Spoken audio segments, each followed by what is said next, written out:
At 2 p.m. on July 18, 2020, Round Mountain Lookout in Central Oregon was scanning the skies and saw a smoke column forming.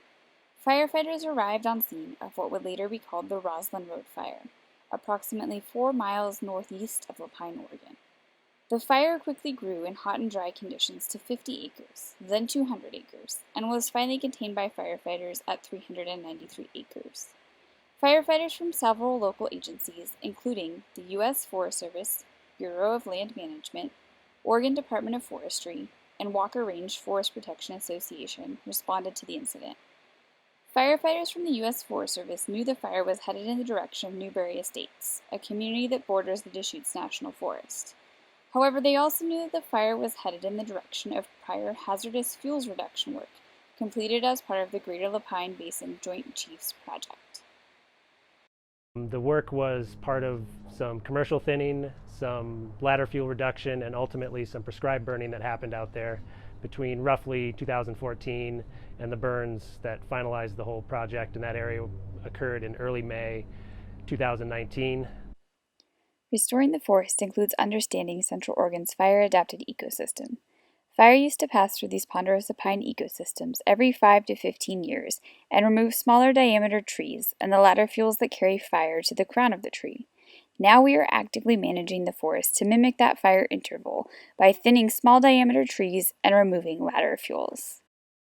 It's always a good feeling showing up on a fire and knowing that there's substantial fuels treatments that have been going on in the area around you. A lot of the folks on the ground were aware of the treatment out in that area. A lot of them were part of the original burns, so it's just a nice feeling to have, to know that even though the fire behavior is pretty active at the time you arrive, there is an opportunity down the road a little ways to actually find some areas to hang it up and do some good suppression action along the way. My job is cohesive strategy. My job is looking at those best management practices on the ground. There's a whole bigger story that led up to this suppression win that we're seeing. Everything from this prescribed burn and the previous restoration treatment that happened before the burn happened with Joint Chiefs funding. That is kind of that all hands approach with funding and action across both sides of the fence.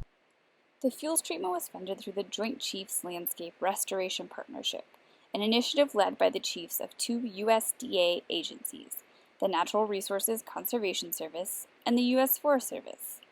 The Joint Chiefs Partnership brings together local landowners and partners to accomplish forest restoration on both federally managed national forests and adjacent private lands. Looking at some of the fire effects out there, it was interesting to see how the fire reacted to the different treatments that we had on the landscape. In the untreated areas, the fire severity was very high. There was a lot of mortality. The mechanically thin treatments did a really good job at slowing the fire down.